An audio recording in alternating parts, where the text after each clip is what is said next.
창세기 37장 1절부터 36절까지의 말씀입니다.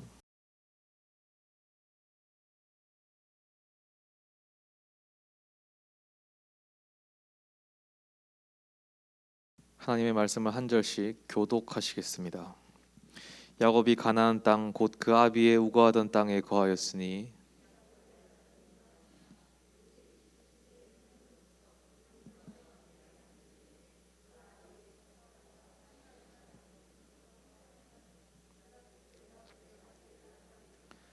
요셉은 노년에 얻은 아들이므로 이스라엘이 여러 아들보다 그를 깊이 사랑하여 위하여 채색 옷을 지었더니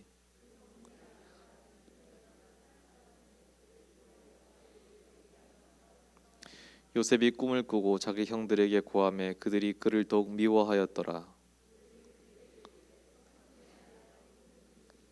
우리가 밭에서 곡식을 묵더니 내 단은 일어서고 당신들의 단은 내 단을 둘러서서 절하더이다.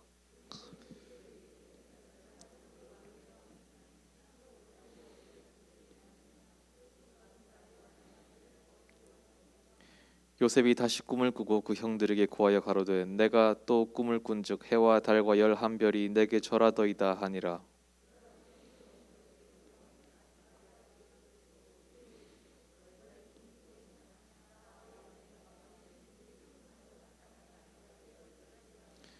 그 형들은 시기하되 그 아비는 그 말을 마음에 두었더라. 이스라엘이 요셉에게 이르되 내 형들이 세겜에서 양을 치지 아니하느냐 너를 그들에게로 보내리라. 요셉이 아비에게 대답하되 내가 그리하겠나이다.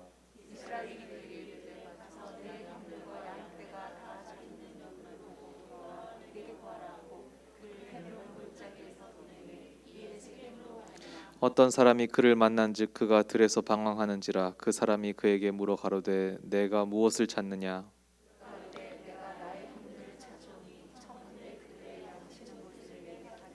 그 사람이 가로되 그들이 여기서 떠났느니라. 내가 그들의 말을 들으니 도단으로 가자 하더라. 요셉이 그 형들의 뒤를 따라가서 도단에서 그들을 만나니라.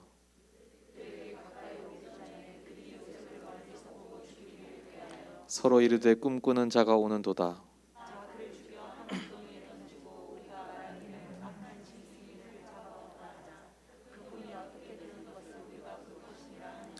르우벤이 듣고 요셉을 그들의 손에서 구원하려 하여 가로되 우리가 그 생명은 상하지 말자.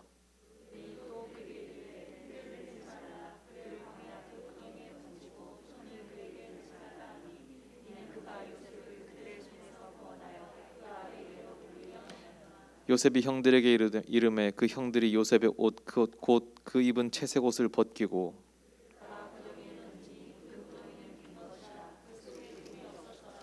그들이 앉아 음식을 먹다가 눈을 들어본즉 한때 이스마엘 족속이 길르앗에서 오는데 그 약대들의 향품과 유향과 모략을 싣고 애굽으로 내려가는지라.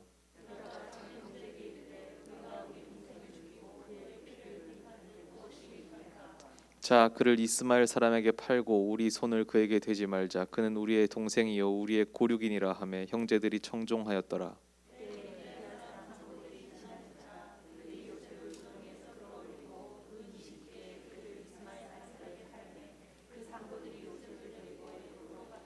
르우벤이 돌아와서 구동에 이르러 본즉 거기 요셉이 없는지라. 옷을 찢고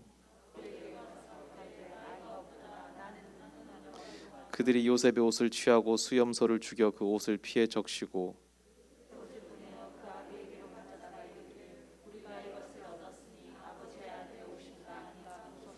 아비가 그것을 알아보고 가로되 내 아들의 옷이라. 악한 짐승이 그를 먹었도다. 요셉이 정령 찢겼도다 하고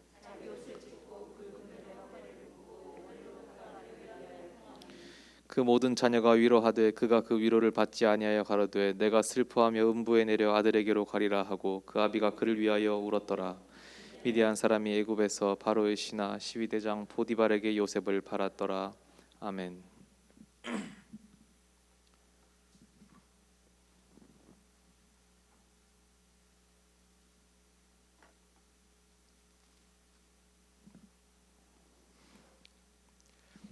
오늘 본문부터는 우리가 요셉의 인생 여정 이야기를 보게 됩니다. 이 이야기는 하나님께서 아브라함에게 하셨던 약속 가운데 두 가지, 곧 하나님의 함께하심과 이 세계 만민에게 복의 근원이 된다는 그 약속들이 실현되는 현장이었습니다. 요셉은 이루 말할 수 없는 환난과 고난을 겪어야 했지만 그 인생살이를 통해서 세계 만방의 이름이 창대해지는 대역전극의 주인공이 되었습니다. 그래서 많은 사람들이 요셉을 좋아합니다. 인기가 있는 이 성경 인물이죠. 비록 그 고생길이 너무 심하긴 했습니다만 젊어서 고생은 사서 한다고, 그리고 또 뭐 그렇게 길게, 뭐 요셉에겐 좀 섭섭한 말이긴 하겠습니다만 그렇게 길게 고생한 건 또 사실 아닙니다. 30세에 총리가 되니까. 제가 이렇게 여러분 뭐 여쭤보면 이게 젊어서 잠깐 짧고 굵게 고생한 거니까 그 정도는 할만하다라고 다들 말씀을 하시더라고요. 뒤에 총리가 너무 달콤하니까 그렇게 말씀을 하시더라고요. 또 제가 교육부 아이들 이 상대로 설교를 해봐도 듣는 아이들이 가장 눈이 초롱초롱하고 똘망똘망하게 빛나는 경우가 언제냐면 이 요셉 이야기를 설교할 때였습니다. 이 역전극의 이야기가 좀 현대적 감성과도 잘 맞닿아 있는 것 같습니다. 그 이야기를 한번 시작해 보겠습니다. 요셉은 야곱의 노년에 태어난 아들이죠. 특히 야곱이 사랑했던 라헬의 아들이었습니다. 그래서 아버지의 특별한 사랑을 받았습니다. 17세까지 이 요셉이 아버지의 특별한 이 특권적인 편애와 돌봄을 받습니다. 그래서 매사에 거칠 것이 없는 좀 되바라진 막내 혹은 오만하고 미성숙한 응석바지였습니다. 청소년 요셉은 빌하와 실바에게서 태어난 이복 형제들과 함께 아버지의 양을 치러 다니다가 형들의 잘못을 발견하면 즉시 아버지께 고자질했습니다. 그렇게 순진하고도 영악한 소년이었습니다.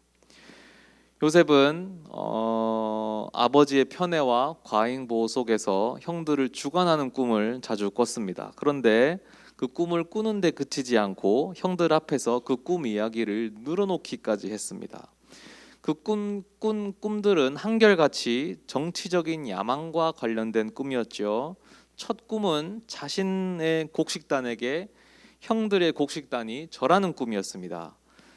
그 꿈 이야기를 들은 형들은 당연히 기분이 언짢았지요. 내가 참으로 우리의 왕이 되겠느냐, 참으로 우리를 다스리게 되겠느냐, 이런 반응으로 미뤄볼 때 이 꿈은 이 정치적 야심을 드러내는 제왕적 꿈이었습니다.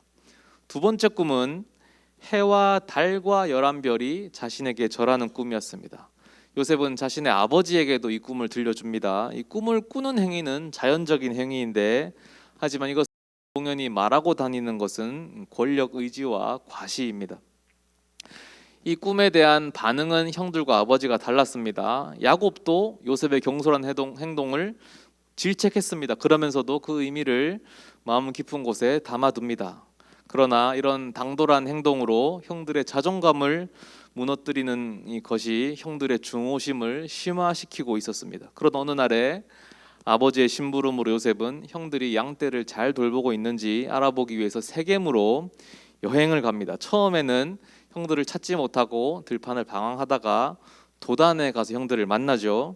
그러나 여기에서 형들의 적개심이 폭발합니다. 멀리서도 이 특이한 옷을 보고 요셉을 알아보고는 꿈꾸는 자가 온다라고 하면서 죽일 모의를 합니다. 그리고 그를 죽여서 이 꿈이 어떻게 실현되는지 보자라고 이제 모의를 하죠.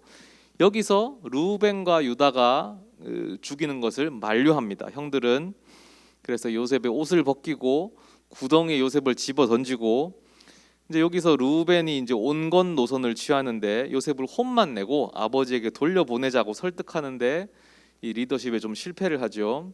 이 논란의 과정에서 유다가 마침 그곳을 지나가던 이스마엘 상인에게 요셉을 팔자고 제안합니다. 유다의 논리는 요셉은 그래도 우리의 동생이요 혈육이니 죽이지 말자였고, 아마도 이 제안은 르우벤이 없을 때 이루어진 것처럼 보입니다. 이 르우벤이 요셉이 걱정돼서 돌아와 봤더니 요셉이 없어진 것을 보고 자기 옷을 찢죠. 이렇게 요셉은 상인에게 팔리고 요셉이 이제 은 20냥에 팔린 다음에 결국 애굽의 노예 시장에서 애굽의 왕의 친위대장인 보디발의 노예로 팔려갑니다. 한편 요셉의 실종에 대해서 형들은 야곱을 속이죠. 염소 피가 묻은 그 찢어진 채색 옷을 야곱에게 이제 들여다대면서 이게 사실은 아버지를 조롱하는 겁니다. 조롱했더니 근데 이것은 이제 과거에 뭡니까? 순염소 고기를 이용해서 눈먼 아버지 이삭을 속였던 야곱 자신의 청년 시절을 떠오르게 하는 겁니다. 야곱은 짐승이 요셉을 찢어 삼켰구나 하면서 자기 옷을 찢고 베옷을 입고 지옥으로 내려가겠다 하면서 슬피 우는 그런 본문의 내용이었습니다. 자, 여기까지가 오늘 본문의 내용인데, 자, 야곱의 집은 알다시피 대가족이었습니다. 그래서 형제 간의 갈등이 심각했습니다. 뭐 남자 애들 12명이니까 저희 집이 남자애 3명인데 벌써 장난이 아닌 12명 뭐 상상하기가 힘든데 뭐 12이니까 어떻겠습니까? 막내 베냐민은 이제 막 갓난아기고요. 그래서 형들 10명과 요셉 1명이 대립하는 구조인데요. 이 갈등 구조가 요즘으로 치면 한 학급에서 한 아이를 왕따시키고 있는 그런 분위기야 좀 비슷하지요. 그런데 이제 간혹 보면 성경을 좀 색다르게 보고 싶어 하시는 분들이 있습니다. 이 성경을 해석을 하다 보면 좀 그런 유혹을 종종 받거든요. 이 색다른 해석, 뭔가 이게 아하 하고 감탄을 하는 해석을 추구하시는 분들이 있습니다. 사실은 저도 좀 그런 부류 중에 한 명이긴 한데 아무튼 그래서 이 본문을 보면서 그런 트집을 좀 잡고 싶어 해요. 요셉이 피해자이긴 하지만 그래도 요셉이 잘못한 게 있지 않냐. 우리가 항상 요셉을 주인공으로 생각하고 요셉을 불쌍하게 여기지만 요셉이라고 잘못한 게 없느냐. 요셉도 잘못했다. 요셉이 얼마나 밉상이었냐. 요셉이 그런 식으로 하면 형들은 얼마나 억울하냐. 형들도 힘들었다 라고 말씀하시는 분들이 있습니다. 제가 그분들 의견에 숟가락을 한번 얹어 보겠습니다. 오늘 성경 본문에서 2절에 보면 요셉이 형들의 과실을 아버지에게 고하였다라고 나오거든요. 여기서 고하였다라고 나오는 동사는 사실 성경의 다른 곳에서는 항상 허위 보고라는 부정적인 의미로 사용되는 동사입니다. 무슨 뜻이냐면 요셉이 아버지에게 이 고자질을 했다는 것이 아마 허위 보고였을 가능성이 높습니다. 요셉은 거짓으로 보고를 했고 아버지는 또 그 거짓말을 믿었던 거예요. 형들이 얼마나 미웠겠습니까? 죽도록 미웠겠죠. 사실을 보고해도 미웠을 텐데 거짓으로 보고하니까 얼마나 밉겠습니까? 게다가 요셉이 상당히 영악합니다. 2절에 다시 보면 요셉이 빌하와 실바의 아들들과 함께하면서 그들의 과실을 고하였다고 하는데 이게 상당히 영악한 부분입니다. 왜냐하면 이 요셉의 뭐 이복 어머니라고 하나요? 어머니가 총 4명이지 않습니까? 레아와 라헬이 있고 그 2명의 몸종이 빌하와 실바 이렇게 총 4명이죠. 그 중에 이제 친어머니가 라헬인데 이제 일단 그 레아의 아들들이 루벤, 시므온, 레위, 유다입니다. 근데 이 아들들은 창세기 34장에서 디나 성폭행 사건 이후로 야곱과 관계가 완전히 틀어졌습니다. 그 전쟁을 일으켜서. 그리고 르우벤은 그 35장에서 빌하와 통간을 하면서 완전히 이제 야곱과 멀어져요. 그러니까 이쪽 아들들은 이미 야곱의 사랑과는 거리가 멉니다. 그러니까 요셉이 누구를 타겟팅합니까? 남아있는 빌하와 실바의 아들들, 이쪽 아들들만 골라서 허위 보고를 날리는 거예요. 소름 돋지 않습니까? 이 분명한 목적이 있는 겁니다. 이 사실 어떻게 보면 야곱을 쏙 빼닮은 거죠. 권력에 대한 욕구가 눈에 보이는 거예요. 그리고 제가 앞서 이 설명 드렸습니다. 꿈을 꾸는 것까지는 좋습니다. 꿈을 꾸는 걸 어떻게 해요? 이 꿈은 자기가 꾸고 싶어서 꾸는 게 아니잖아요. 그런데 그거를 말한다는 건 다른 문제죠. 특히 고대에는 꿈이라는 것은 신성한 영역이었거든요.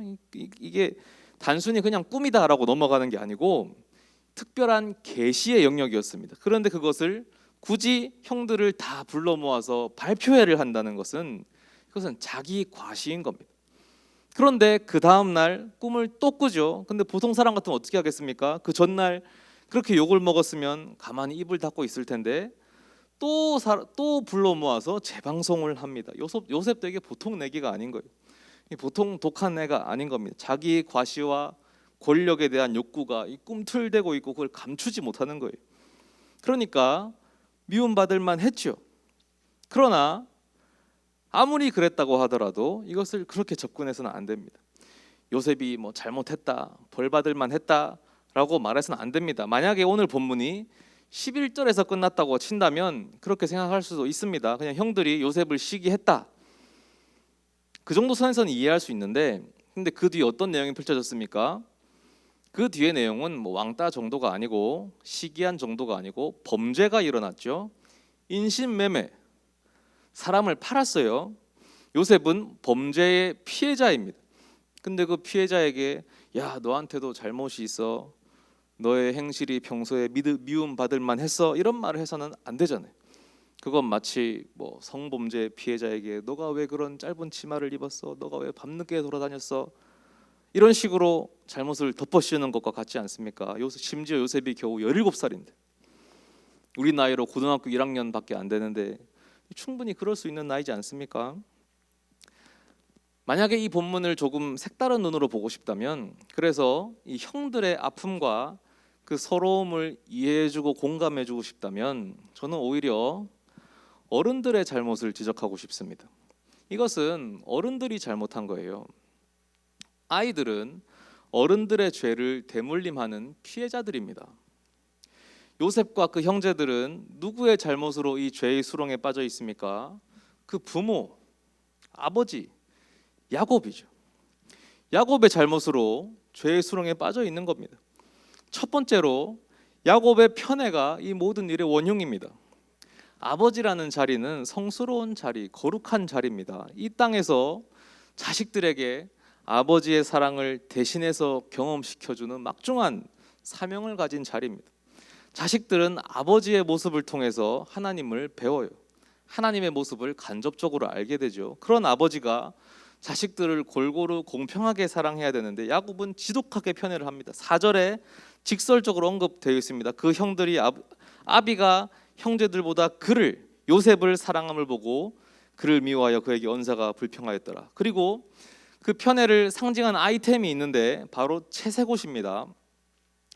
히브리어로는 케토넷 파심인데 이게 채색옷으로 번역이 되어 있지만 사실은 이게 잘못된 번역이고요. 이것은 실제로는 어떤 옷이냐면 발목까지 내려오는 이 긴 소매 외투를 가리킵니다. 요셉의 그 옷이 특이했던 것은 색깔이 특이한 것이 아니고 오히려 긴 소매 자락과 또 옷의 길이가 발목까지 내려왔다는 점입니다. 이게 어떤 옷이냐면 단순히 비싼 옷이 아니고 당시에는 모든 사람들이 이 겉옷, 속옷과 겉옷, 이 외투를 가지고 있었는데 대부분의 외투는 무릎 길이까지 오고 그리고 짧은 소매를 가지고 있었습니다. 대조적으로 요셉의 것은 발까지 내려오고 소매가 길었어요. 이런 외투는 육체 노동에 적합하지 않습니다. 이것은 관리자나 감독관이나 아마도 왕족이 입는 그런 옷이었습니다. 요셉이 혼자 이런 옷을 입었다는 사실은 뭘 뜻하겠습니까? 10명의 형들과 같이 일하는데 혼자 관리자, 감독관의 옷을 입고 거기 서 있다는 게 무슨 뜻이겠습니까? 아버지가 그 옷을 집어서 입힌 거예요. 형제들도 그 의미, 누구나 보면 그 의미를 잘 알지요. 야곱은 이렇게 요셉에 대한 편애를 공개적으로 표현합니다. 이 옷은 형제들 간의 문제들을 심화시키고 조성하고 불화를 심화시키는 거예요. 요셉이 그렇게 자란 데에는 야곱의 잘못이 가장 큽니다. 이런 옷을 입고 자랐는데, 이런 옷을 입고 항상 지내는데 어떻게 그런 꿈을 꾸고 토크 콘서트를 안 하고 배기겠습니까? 입 닫고 있으면 오히려 크게 이상한 거지요. 옷은 옷대로 입혀놓고 꿈 이야기했다고 불러서 꾸짖은 야곱이 제 눈에는 더 이상해 보입니다. 그런데 사실 야곱도 불쌍합니다. 이런 야곱의 아들에 대한 편애는 어디서 왔습니까? 야곱이 먼저 시작한 게 아니에요. 이삭에게서 받은 겁니다. 이삭이 편애를 했잖아요. 이삭이 에서를 그렇게 편애했습니다. 야곱이 이삭 앞에서 온몸에 양털을 덕지덕지 붙이고 성대묘사, 형을 흉내내면서 장자의 축복을 받았죠. 사실 그게 잘못된 거긴 했습니다만, 하지만 그 꼴을 해가면서까지 아버지를 속이는 아들의 마음이 어땠겠습니까? 그 마음 역시 상처이지 않았겠습니까? 아버지에게 인정받지 못하는 아들의 마음도 골마 들어가지 않았겠어요? 그 아픔이 대물림되고 대물림돼서 이렇게 비극적인 결과를 낳는 거예요. 그리고 두 번째로 이 범죄는 이 어른들의 무관심이 잘못입니다. 야곱의 무관심. 야곱은 자녀들의 집단 따돌림을 방치했어요. 요셉의 형들이 이 세겜에 가서 양들을 칠 때 야곱이 요셉을 뒤늦게 따라가게 합니다. 왜 이렇게 했을까요? 왜 요셉이 이번에는 처음부터 함께 가지 않았을까요? 아마도 이 장소가 세겜이었기 때문일 겁니다. 세겜이 어떤 곳입니까? 기억하십니까? 창세기 34장에서 야곱 가문과 전투가 있었던 마을입니다. 이곳에서 디나가 성폭행을 당했고 그에 대한 보복으로 시므온과 레위가 온 성을 노략질했습니다. 그때 야곱이 보복당할 것을 두려워해서 벌벌 떨었지 않습니까? 아직도 그 두려움이 있는 거예요. 그래서 형들이 세겜으로 간다고 했을 때 요셉은 안 보낸 겁니다. 요셉에게 무슨 변이 생길까 봐. 그랬는데 막상 보내고 나니까 걱정이 되는 거죠. 아들들도 걱정이지만 사실은 양떼들이 걱정이었겠죠. 그래서 요셉을 보낼 때 양떼들 이야기를 강조하거든요. 아무튼 그래서 결국 요셉을 보냅니다. 야곱은 외부로부터의 공격을 두려워해서 가족 내부의 위협은 깨닫지 못했습니다. 조금만 신경 쓰면 알 수 있었을 텐데 눈이 어둡습니다. 무관심한 거죠. 이미 창세기의 저자는 형들이 요셉을 미워했다고 3번이나 서술했고 시기했다고 거듭 밝혔습니다. 그래서 요셉이 이 부모의 보호가 미치는 영역을 벗어나면 어떤 일이 벌어지게 될지 충분히 예측이 가능한 상황이었는데 야곱만 몰랐어요. 또 무관심했던 어른은 야곱 혼자만이 아닙니다. 야곱을 샀던 이스마엘 상인들, 그들도 마찬가지입니다. 요셉이 팔려갈 때 아무 말 없이 순종하면서 기쁘게 갔겠습니까? 조용히 팔려갔겠습니까? 운명에 순응하면서 기쁜 마음으로 어디 외국 여행 가듯이 그렇게 상인들을 졸졸 따라갔겠습니까? 울부짖었겠죠. 한 번만 살려달라고, 미안하다고, 용서해달라고 절규하지 않았겠어요? 상인들이 말이 안 통했을 거라도 눈치챘겠죠. 그런데 그거 노예 한 명 팔아서 얼마나 남긴다고? 은 20개에 팔았으면 비싼 값에 판 것도 아니거든요. 딱 적정 가격에 판 거예요. 그런데 그걸 그렇게 무관심하게 눈 감을 수 있단 말입니까? 이렇게 어른들의 잘못, 편애와 무관심, 이런 것들이 이 모든 비극을 만들어낸 근본적인 원인이었습니다. 총체적 난국이죠. 이 사건들을 뒤집어 보면 참 많이도 꼬여 있습니다. 단순히 한두 사람의 잘못이 아닙니다. 어떤 사건을 해결하려고 하면 누구의 잘못인지 알고 그 사람이 잘못을 뉘우치고 사과하고 그래서 원점으로 돌려놓으면 해결이 될 텐데 이 문제는 너무 많은 사람이 얽혀 있습니다. 그것도 세대를 넘어서 얽혀 있죠. 어떻게 해결할 방도가 없어 보입니다. 그러나 우리는 알고 있습니다. 정말 드라마와 같이 하나님께서 이 모든 것을 뒤집어 놓으십니다. 하나님께는 방법이 있어요. 하나님은 어떤 비극 속에서도 길을 내십니다.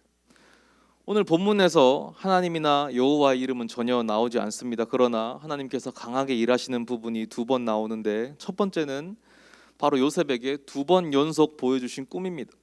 나중에 창세기 41장에 가면 요셉이 파라오 앞에서 파라오의 꿈을 해몽해 주면서 이런 말을 합니다. 파라오께서 꿈을 2번 겹쳐 꾸신 것은 하나님이 이 일을 정하셨음이니 속히 행하실 것입니다. 그것처럼 요셉이 2번 꿈을 겹쳐 꾸게 된 것은 하나님이 이 일을 정하신 것이고 반드시 행하실 것이라는 자신의 뜻을 강력하게 보여주신 것입니다. 이건 단순히 요셉을 권력을 쥐게 된다 그런 데 의미가 있는 게 아닙니다. 권력 자체가 중요한 게 아니고 장차 이 땅 전체에 기근이 임할 것이고 그 기근으로부터 하나님의 언약 백성을 지켜내기 위한 계획을 하나님이 차근차근 실행해 나가시고 계시다는 데에 의미가 있어요. 그리고 무엇보다 그 옛날 아브라함과 하셨던 약속, 너를 통해 천하 만민이 복을 얻으리라 하셨던 그 약속을 이제 요셉을 통해 이루어 나가고 계시다는 거기에 의미가 있는 거예요. 그래서 그 계획의 첫 단계로 하나님이 드디어 움직이십니다. 이것이 하나님의 그 강하게 일하시는 2번째 부분인데 38절에 미디안 사람이 애굽에서 바로의 신하 시위대장 보디발에게 요셉을 팔았더라. 마치 하나님이 안 보이시는 것 같은 그런 순간의 연속일 수도 있습니다. 답이 보이지 않는 순간입니다. 하지만 하나님은 언제나 답이 있으세요. 요셉을 시위대장 보디발의 집으로 보내심으로써 장차 애굽의 총리의 자리에까지 가는 발판으로 삼으셨죠. 우리 삶에도 많은 문제들이 있습니다. 특히 이 가정에서의 문제일 경우 그것들이 아주 오랜 시간 쌓여온 결과일 수 있습니다. 그래서 단순한 문제로 끝나지 않을 때가 많습니다. 대를 이어온 문제일 수도 있고 과거 10수년간 쌓여와서 쉽게 끊어버리지 못하는 어떤 습관이나 경험적인 문제일 수도 있습니다. 빙산의 일각이라고 하지요. 겉으로 드러나는 것은 조금이지만 사실 그 밑에 어마어마한 것들이 쌓여 있는 거예요. 자녀와의 관계의 문제, 부부간의 문제, 부모와의 문제, 형제 자매, 친척 간의 문제. 이제 와서 풀어보려고 하기에는 어디서부터 손을 대야 할지 막막합니다. 우리는 하나님께서 이런 문제들에도 깊은 관심을 갖고 있다는 것에 때로 잘 생각이 미치지 못하는 것 같습니다. 혹은 하나님께서 이런 뿌리 깊은 문제들까지 해결하실 수 있는 분이라는 사실에 대해서 믿음이 부족한지도 모르겠습니다. 하지만 하나님의 제일 큰 관심사야말로 오히려 이런 얽힌 관계들을 푸는 데 있습니다. 얽히고 설켜서 도저히 어디서부터 손대야 할지 모를 그런 관계들을 해결해내는 것이야말로 하나님의 가장 큰 관심거리입니다. 그리고 하나님은 분명히 그 일들을 해내실 수 있으십니다. 예수님께서 지고 가신 십자가를 생각해 보십시오. 십자가가 무엇의 상징입니까? 십자가가 남긴 업적이란 무엇이었습니까? 끊어진 관계를 회복하는 것이었습니다. 그 관계는 수천 년, 수만 년 동안 얽히고 설켜서 도저히 풀 수 없는 파국으로 치닫던 그런 관계였습니다. 첫째로 하나님과 인간 사이의 관계였고, 둘째로 인간과 인간 사이의 관계였습니다. 하나님과 인간 사이의 관계, 도대체 이것을 누가 풀 수 있었겠습니까? 최초의 인간 아담이 선악과를 따먹는 순간부터 이 관계에는 금이 가기 시작했어요. 그리고 예수님을 앞에 두고 인간들은 우리에게 왕은 가이사밖에 없다라면서 공식적으로 하나님을 거부하기까지 이릅니다. 완전한 결별이자 파국이었습니다. 그러나 그 지점에서 예수님은 십자가로 이 관계를 다시 회복하셨습니다. 오히려 다시는 끊어지지 않을 새로운 완전한 관계를 만들어내셨어요. 인간과 인간 사이의 관계 역시 지독하게 깨어졌습니다. 유대인과 이방인의 관계, 주인과 종의 관계, 남성과 여성의 관계, 원수된 자들 사이에 세워져 있던 넘을 수 없는 벽이 있었습니다. 유대인과 이방인이 함께 식사를 하다니요, 주인과 종이 함께 예배를 드리다니요, 남성과 여성이 한 성령을 받다니요, 상상도 할 수 없는 일이었습니다. 그러나 주님이 이 모든 벽을 십자가에서 허무셨습니다. 그래서 선지자 이사야는 이렇게 노래했습니다. 하나님께서 궁극적으로 만드실 세상에서는 이 모든 얽힌 관계들이 풀어지고 평화가 올 것이다. 이리와 어린 양이 함께 살고 표범과 어린 염소가 함께 눕고 송아지와 어린 사자가 함께 있어 어린 아이에게 끌리고 암소와 곰이 함께 먹고 젖 먹는 아이가 독사의 구멍에서 장난치고 젖된 어린 아이가 독사의 굴에 손을 넣는 세상이 올 것이다. 이런 평화의 세상을 주님께서 주시겠다고 약속하셨습니다. 방법이 없다는 이야기는 하지 마십시오. 길이 없다는 이야기는 하지 마십시오. 하나님께는 길이 있습니다. 하나님에게는 다 방법이 있습니다. 이제 끝이다 하는 그 지점에서 하나님은 시작하십니다. 십자가의 죽음, 거기서부터 부활은 시작되었습니다. 형들이 요셉을 인신매매했습니다. 요셉을 구덩이에 빠뜨려 놓고 울부짖는 동생의 비명소리를 들으며 형들은 음식을 먹었습니다. 형들이 먹었던 그 음식은 어쩌면 동생이 형들 먹으라고 챙겨온 도시락이었을지도 모르겠습니다. 그 비극적인 순간에 하나님의 일하심은 시작되었습니다. 이제 이 가족은 회복 불가능이다라고 선언되는 그 시점에 하나님은 오히려 그 가족을 완전히 되살리는 원대한 플랜을 시작하고 계셨습니다. 하나님은 어떤 비극 속에서도 길을 내십니다. 이 5월이 특별히 가정의 달이지요. 가정은 우리가 만나게 되는 최초의 공동체입니다. 하나님이 선물로 주신 거예요. 하나님은 이 공동체를 통해서 우리가 하나님 나라를 경험할 수 있게 해주십니다. 이것보다 큰 축복이 없습니다. 우리가 교회에서 하나님 나라를 경험하지만 그것보다 먼저 가정에서 하나님 나라를 경험할 수 있습니다. 그런데 이 가정이 깨어졌다면 그 누구보다 하나님이 슬퍼하십니다. 그래서 그 누구보다 하나님께서 이 가정의 관계를 회복하고자 하십니다. 십자가에서 일어났던 그 회복의 역사가 야곱의 가정에 있었던 것은 무슨 이유였습니까? 그들이 하나님의 언약 백성이었기 때문입니다. 우리들 역시 하나님의 언약 백성이지 않습니까?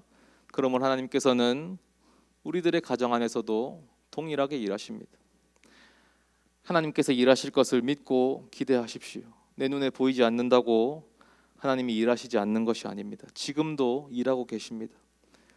당신의 백성 가운데 계신 하나님께서 우리들의 가정에 얽힌 관계를 풀어주시고 하늘의 평화를 충만히 허락하실 것입니다. 하나님은 신실하시기 때문입니다. 기도하시겠습니다.